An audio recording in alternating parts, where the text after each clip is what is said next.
Our photographer, Eric Nielsen, actually was kind enough to treat this sidewalk. But if I walk over to the area that has not been touched, you can see it's literally a mountain of snow. It's up to my kneecaps. So it's a lot of accumulation. Everything has snow on it. That trash can was a regular trash can when we came here last night. But if you look closely in the opening, it's stuffed with snow. The snow is not the only problem. It's actually really cold. And this is our beautiful WJZ van. If you can tell, it's a van at this point, and it's covered in ice. And the snow, it's hardened onto the van, and it's sticking onto it. So you have to kind of scrape it off if you can. And there are icicles all over the rim and the tires. And these icicles, some are really long and jagged. So you have to deal with this if you're out playing in the snow, sledding in the snow. It can be a hazard. So we're keeping an eye out on conditions here. But doesn't seem to be getting any better here on Falls Road. Back to you. And I saw a moment ago a sledder. Somebody had a big yellow sled right near you. Sir, if you could just come over. You're sledding. Yes, we are. We're taking a hike for some hot chocolate and some sledding. Hot chocolate and sledding. Sounds like Christmas, but it is not. It's Christmas for us. So what do you think of the snow? We love it. What about you, buddy? What about you, buddy? What do you think about the snow? I love it. Okay, he loves the snow, but a lot of people don't agree with him. Back to you. Police say, Mary, that the suspects were two armed fugitives on the run from Delaware. The search ended here at this inn, but not the way police intended.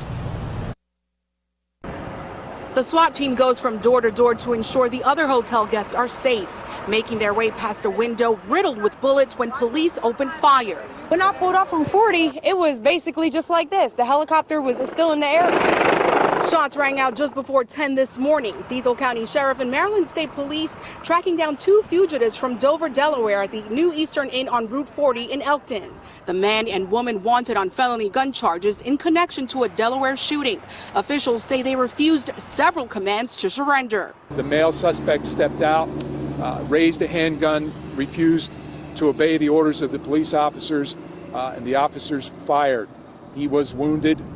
Seconds later, a female suspect came out armed with a handgun and raised that handgun, again refusing orders, and officers shot her as well. Both suspects were declared dead at the scene, one of the bodies lying on the hotel terrace as onlookers watched the investigation. I got a phone call probably about 9:45, and they said that when a friend was over at the 7-Eleven, and they said that people come out and said, get out, get in your cars and get out of here. The shooting shut down traffic for hours, and nearby schools went on lockdown. Dozens of officers searched every corner of the $60 a night hotel. Neighbors say they're not surprised the suspected fugitives came here. How would you describe this area? Get out of it while you can.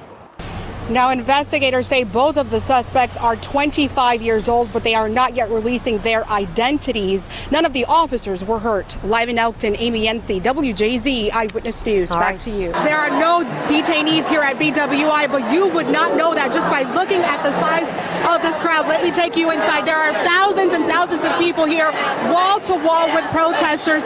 They tell me they're showing solidarity with the refugees, anyone who has been barred from re-entering the country, and their fellow protesters that are protesting across the country. They're chanting, let's listen to what they're saying. Get out the way! Get out the way! They're not happy with the president's decision on this travel ban. They say it unfairly discriminates against Muslims. I spoke to one of the organizers. Let's take a listen. Get out the way! Get out. We are. Get out the way! Get out the way! Get out the way! And Congressman Elijah Cummings and several other Maryland leaders were here thanking the crowd, telling them this is what democracy looks like. Get out the way! People have to understand. And again, Marcus, no one is being detained here at BWI, but the people here tell me they're not waiting for that to happen to make their voices heard. Reporting live at BWI Airport, Amy Yensi, WJZ Eyewitness News. Amy Yensi is the only reporter who spoke to neighbors and has the story. Amy. Well, Vic, we're told the teens were randomly just walking up and down these streets, randomly targeting cars.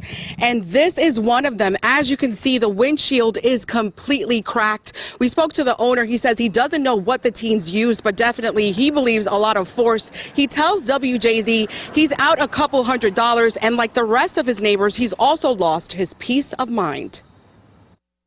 From one block to the next, damaged vehicles paint the picture of a havoc-filled night that's left this community shaken. I feel afraid. I try to walk my dog before it gets dark because it's scary. The calls to police came on what would be a destructive and disturbing Halloween. There's destruction of property, Pleasant Plains and hardware for 30 kids damaging vehicles. A neighbor sharing this surveillance video only with WJZ. It shows the moment he says the rowdy group trampled his lawn before heading down Pleasant Plains Road. It's like 30 kids dressed in black, masks on, and they have their faces covered. Ryan Deal says the alleged roving vandals left his car with a caved-in roof and didn't stop there. My neighbor's car up front was being trampled. Baltimore County Police say officers responded to reports of middle school-aged children walking around with bats, but officers couldn't find them. This car's owner is demanding answers. His windshield was bashed in. Why? Were you bored? Was it, something, it's just because it was Halloween? Neighbors we spoke to say everyone here is friendly and acts of vandalism like this will not shatter their sense of community. This neighborhood is really a great place to live. The worried neighbors hope the unwanted visitors don't come back. Here. Makes me angry. Keep it out of my neighborhood. And Vic, lots of families telling me they're afraid, they're worried, they're angry about what happened here. Meantime, police have not made any arrests. They don't know who these kids are, so they don't have any suspects either. We're live in Baltimore County. I'm Amy Yensi, WJZ. Back to you. It's looking a little better, but there's still a lot of work to do when it comes to cleanup here in Howard County. We're still seeing debris and downed trees. Here's one example, a large tree on the side of the road. One bright spot we are seeing, neighbors helping neighbors. The Howard County community continues to dig itself out of the wreckage. A lot of cleaning. The tornado's 80-mile-per-hour winds easily toppling trees from Poplar Springs to West Friendship as it made landfall Tuesday afternoon. We got hammered. I live over on Hobbs Road, and I probably have 30 big trees down. Cleaning a mess of this magnitude takes extra effort. That's why neighbors are teaming up, making several trips to the county's temporary debris sites. On Tuesday, I couldn't even get down Pfeffercorn. I had to go do a lot of back roads to get there. One of those trees almost landing on Terrence Wheeler. And I stuck my foot out, and all of a sudden, like, bam, like the tree just fell, and I started tripping. I was just like, oh my gosh, and I jumped out the car.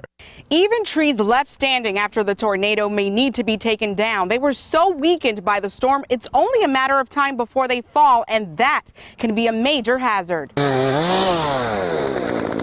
Didn't know at the time that it actually was a tornado. Just thought it was straight line winds or what have you, but clearly it looks like a tornado came through here. The tornado moved through our region for 20 minutes, but its impact remains. Now, a big problem for residents have been those power outages. Right now, the number of people without electricity has dropped from the tens of thousands to the hundreds. So some improvement, but as you can see, some work still needs to be done here in Howard County. Reporting live from Ellicott City, Amy Yensi, WJZ, Eyewitness News. Yes, Gigi, they are, because they do not have a suspect at this hour. They were back at that strip mall today, really all day, talking to people, looking for leads, but they're really calling on any witnesses to step up and speak up.